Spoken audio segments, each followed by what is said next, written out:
Welcome back, everybody. It's your time to EdUp on the EdUp Experience podcast, where we make education your business. This is your special guest host, Gwyneth Giangrande. This episode is part of a mini-series of the EdUp Experience, where I will be talking to education leaders about student wellness. I'm thrilled to have as my guest today someone who has worked directly with thousands of students to help them succeed, Byron. He is currently the founder and CEO of Hello Hive, which is a virtual recruiting platform and community that connects over 30,000 underrepresented early career candidates from over 1,400 schools with top companies and with each other. Through its patented technology, Hive creates meaningful engagement between businesses like Goldman Sachs, Block, Accenture, Bain & Company, and United Talent Agency, and a robust community of students that represents an ever-evolving range of diversities, backgrounds, skills, and interests, with a focus on democratizing the career process for all students and enhancing employer access to a highly qualified and diverse pool of candidates. Byron knows a thing or two about career success, as he's guided thousands of students on that transition from college to career as director of Career Wave programs for Tulane University for the past 16 years. Welcome, Byron, and thank you for joining EdUp. Thank you for having me. I'm so impressed. You are the first person who pronounced my last name correctly. Really? People say Slowzar, and I'm like, no, it's slow, not fast, sir, not man. That's how I've had to get it out to people. So I didn't hear any of the nice things you said about me because I was so enamored with the fact that finally somebody got my name right. Great. Well, why don't you tell us a little bit more about Hello Hive and why you founded the company and what gap did you see in the market? Sure. I think in looking back at my time in college and after, there's a lot to be reimagined about where college and careers intersect. And college is supposed to be the place where you go to figure yourself out, not the place that you go to pretending to know who you are when you get there. And I worked, with thousands of college students, kind of happened my way into the career business. That was, a reverse professionalized personal interest of just wanting to have kids and had a bunch of college kids. But, when we think about the market opportunity, it's really just reminding people that there are human beings on both sides of the recruiting conversation. I'm a sociology major running a tech company that has 2 patents. I literally don't know how the stock market works. And so about the linear trajectory of you got to study this to get there. It's just about getting opportunities in front of students early enough so that we can know about something to then know what that something is going to expect from us from a skill set standpoint, to then find those skills outside the classroom if I don't have that particular facility at my college, and then be successful when I choose a career or a first job. And just kind of break it down that way. So technology can scale some of the stuff that we try to do in person too much. Do you think it's easier or harder today for students to make that transition from studying their major in college than going out in the real world and having a career and getting a job? It's so much more pressurized. I'm in charge of thousands of college students getting jobs. I never had an internship, but a lot of what we're doing with this technology is teaching the Byrons of the world that, I went to summer camp, but there were such tangible, resilient skills that I had. I was in charge of 12 5-year-old boys, for a full summer when I was 19 years old. Put me up against an investment banking intern any day of the week, right? Same amount of hours. And so I think a lot of, what we try to do is simplify this in a way that we just look at the next step, right? If the world has taught us anything in the past 3 years, is that even if we try to control our futures, the universe sometimes takes a shift elsewhere and we have to figure it out. And so if you focus on that next step and you look at, your first job not always needing to be your entire career, then, with catalyzing the voice of the next generation of talent, so everything that I do is listening to y'all, not to companies. I always say, I built this company for y'all to make other companies come, not the other way around. But when you think about harnessing that power of that voice, then you get into what companies are focusing on. That companies are focusing on how long are you going to stay when you get there. But let's think about just the dynamic difference of what companies are expecting. You are a college student who the average college student changes their major 3 times. But then we expect you, when you're in the real world for the first time, to not change your mind. It's ridiculous.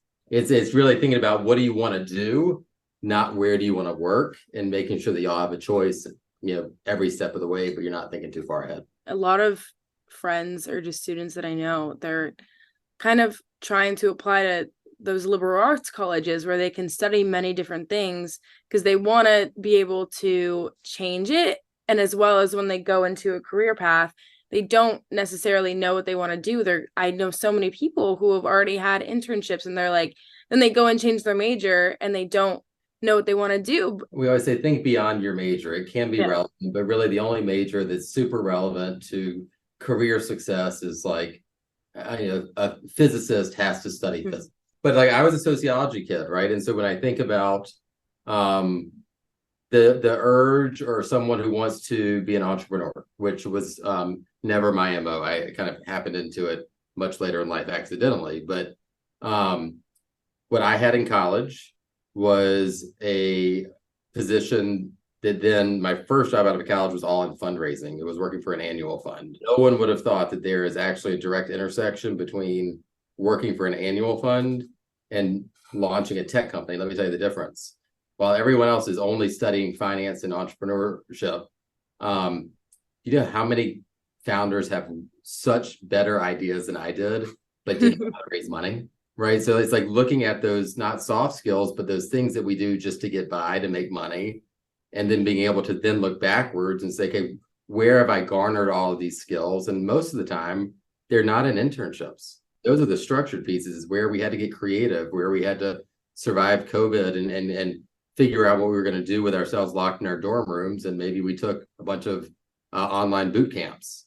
But that's the stuff that, like, when you think about what you study and what you do and where you do it and why you do it as 4 different but related entities, that even if I have to go study finance, great.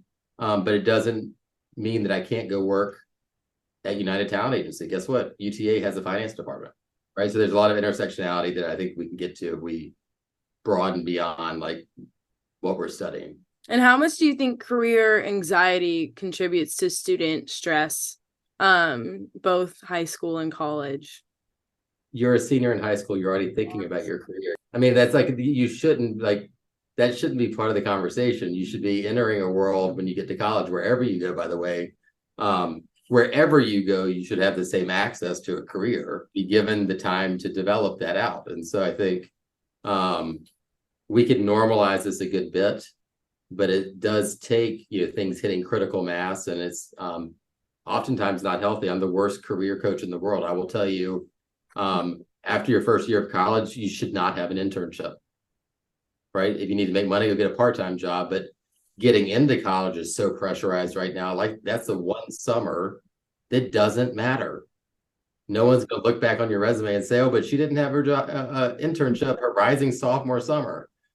No, you just gave yourself space mentally to catch up and to take a break and to do what you got to do, which might be hanging out with your parents, right? Which might be making some money so you can travel when you go abroad or whatever it is. But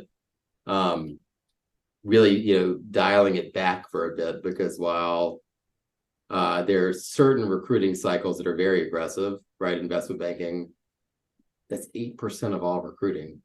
It's just the loudest 8%, right? And so we have so much more that we can be doing if we just kind of pay attention to ourselves first. Many students feel so much pressure about career expectations, and it seems the questions about a school's ability to place graduates into jobs, and that's becoming more of the focus, as if college is just a means to an end, instead of an opportunity to experience and learn and grow as a person. Well, it's interesting. I talk about this a lot because it's, of course, relevant, right? But there's slight nuances in the question that should be being asked and the question that's being asked. The question that often is asked is, who's recruiting on campus? We are in a virtual society where no one needs to go anywhere physically to find meaningful engagement. So little things like, instead of asking who's recruiting on campus, if we just shift that to how many of your students are getting jobs, right? That empowers you as a student to think about any way to find a job or to get to the next step without it being the mechanized traditional piece of having to do it the exact same way that everybody else did. But yeah, there's been lots of improvement, and I think the companies are driving that, right? Mm-hmm. Companies are building virtual exploratory programs. They're thinking about getting y'all a little bit more exposure before you really show up in their offices to work every day. And so I think, post-COVID, out of chaos comes opportunity. The world works better virtually now, and sometimes exposure stuff is better and more equitable virtually anyways. I think the strength of a school's alumni network can alleviate a lot of the anxiety and stress about career, because alumni often act as mentors, and those connections can be incorporated into the college experience in a supportive way. 1,000% I agree. Let's think bigger than that. We work on something at Hello Hive called the New Network. And remember, we are technology scaling access, equity, relationships. When you have alumni networks, which are phenomenally resourced, what you're trying to often do is say, well, I went to this school, let me go find a senior executive who also went to this school so I can connect with them. And so everyone should always do that if that alumni network exists. But what your generation has realized organically without anybody having to teach you is the power of lateral networks. So in addition to going to that senior executive that went to the same school as you did, through technology, think about going to a student at a different school who's only 1 or 2 years ahead of you, who actually has done this successfully recently, because the higher you get in seniority, the further away they are from how recruiting works day to day. They don't really have the relationships with the recruiters, the internship managers that are still there. And so when you look laterally at where can I find some support, we teach, what do you do? Why do you do it? Where do you do it? The what do you do? It's the job function. The where do you do it is industry and location. The why do you do it is culture and values. If, my identity as someone that is part of the LGBT community is important to me, then maybe I can look laterally at someone at a different school who has done this recently, who understands my personal experience. And at the same time, I'm building this lateral network that are actually going to be resources and peers for me as I go into the workforce. You're actually investing in your success down the road by thinking it's not replacing your school, but thinking beyond it into other like-minded communities of peers to have an additional resource on the chance your school doesn't have a strong alumni network. And even it's like a support system with people that you feel comfortable with or like you, and you can be comfortable around them. And I agree, it doesn't just have to be an alumni network. And with all of your years at Tulane, what trends have you noticed regarding not just career advice, but also like student wellness and programs to help students, and even like clubs or support communities that kind of foster a low stress environment?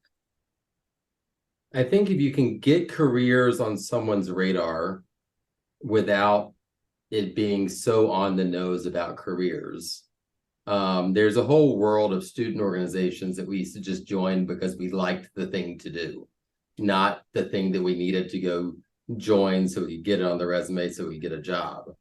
But those other things are actually as interesting and oftentimes more relevant. If I am part of a community service club, or I'm part of the debate club or the chess club, those things have significant direct through lines into careers, but it's based off of what you enjoy doing. And so I think one is we can encourage students to still do what we like. Then we do see schools doing better at connecting what we like to a potential career in that third section of the why do we do it stuff that I think is extremely relevant. The other thing that schools are doing is, I think, again, out of chaos comes opportunity. We have all been so incredibly stressed out that schools are empowering students to take a minute to breathe in whatever capacity that is. And so whether it's encouraging part-time internships or looking at more of this virtual exploratory stuff and not direct experience, schools are committed to human beings being successful now, not just getting a good placement statistic from employment.